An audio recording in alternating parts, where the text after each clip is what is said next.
And somewhat foreboding developments relating to two flashpoints of American foreign policy, Iran and North Korea. We'll get to North Korea and its missile launch in a moment. But first, last night, an unusual statement from National Security Advisor John Bolton announced that a carrier strike group was being moved into the Persian Gulf because of unspecified threatening actions by Iran. Here to unpack all of this is Foreign Affairs correspondent Nick Schifrin. Welcome. So the U.S. says we've got this response we have to have against Iran. What exactly are we deploying there? So you mentioned it, a carrier strike group. This is the USS Abraham Lincoln and about a half dozen other ships. And the carrier strike group that sails together really is one of the most visible and potent, frankly, aspects of U.S. military might. Alongside that is a bomber task force, a collection of B-1 or B-52 bombers. And what we saw from the National Security Advisor, John Bolton, in that unusual statement last night, and by the way, it's unusual not only when it came out, but also the fact that the National Security Advisor announced military movements like this. He said this was designed to send a clear and unmistakable message that any attack will be met with, quote, unrelenting force. So military officials I spoke to today say that the Abraham Lincoln Carrier Strike Group was on the way to the Middle East, but this advanced that by a few weeks, so they'll get there earlier. And the Air Force officials we spoke to today say they're still figuring out exactly which planes will get there when, but this will increase their lethality in the region. So bottom line, as one military official put this is a significant and important deterrence against Iran. And as one regional diplomat told me, this is really a new phase in the U.S. campaign against Iran in the region. As you mentioned, John Bolton and Mike Pompeo over the last few days have said, we've got this evidence that Iran is up to something and that's why we have to act. What evidence are they citing? So the U.S. officials I'm speaking to cite a few things generally. They say that these are threats to U.S. assets in the region, specifically the Persian Gulf, and to U.S. allies, Saudi Arabia, the United Arab Emirates, and those are two countries that Iran has threatened for working with the United States as part of the U.S.'s maximum pressure campaign against Iran. The Pentagon spokesman, Charles Summers, came out just a few hours ago and said specifically that there's heightened Iranian readiness to conduct offensive operations against U.S. forces. So there's also a threat against U.S. forces, according to the Pentagon. Has there been any criticism of this move? There are a few criticisms. I spoke with many Iran experts today, and they specifically said they're not sure they can trust John Bolton, the National Security Advisor, when he cites this intelligence. Bolton has been criticized in the past for manipulating intelligence, including by some of his allies. And also, he has consistently talked about regime change in Iran. And that leads to criticism number two.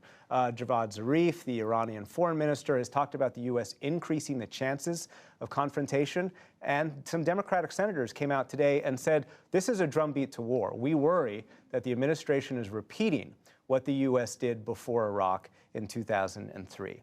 The U.S. says, the administration says, the people I'm talking to say, and Bolton specifically says, we are not looking for war. The Pentagon said today, we are not looking for war. But the fact is the tensions are increasing and the U.S. is increasing its military presence in the region.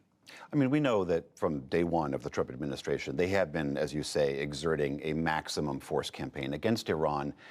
Given that, where does this recent move fit into that context? So this will be 1 year, almost exactly, on Wednesday, that the U.S. pulled out of the Iran deal. In the last month, the U.S. has labeled Iran's Revolutionary Guard Corps, the RGC, a terrorist organization, and it has sanctioned every country in the world that will continue to import Iranian oil. The U.S. says that this maximum pressure is to try to get Iran to the table again, and or to really significantly weaken the government and the economy.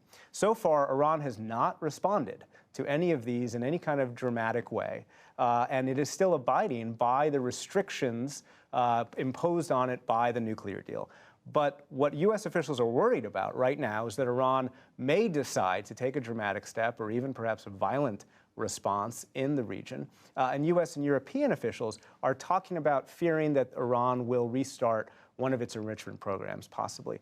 And so this is a tense moment. And frankly, William's going to get even tenser. U.S. officials tell me they will impose more sanctions on Iran on Wednesday. Iran is promising to unveil some kind of response or some kind of new announcement on Wednesday for the Iran nuclear deal anniversary. And so we are in a cycle of confrontation right now. Okay, let's shift gears a little bit. North Korea, late Friday night, we saw them launch a missile. This coming in the context, of course, of these repeated Trump-Kim summits where we're trying to denuclearize that country. How significant is that launch from Friday? So U.S. officials tell me this is not a new missile. And you heard from the president this weekend over Twitter and his senior aides all weekend saying that, look, this is not a big deal. They downplayed it. And they downplayed it because they said it's not an ICBM, not an intercontinental ballistic missile. Therefore, it couldn't threaten the United States. And therefore, it also wasn't a break of Kim Jong-un's promise not to test an ICBM. But, there's a lot of buts, this is the first launch in more than 500 days, so it's significant just in and of itself.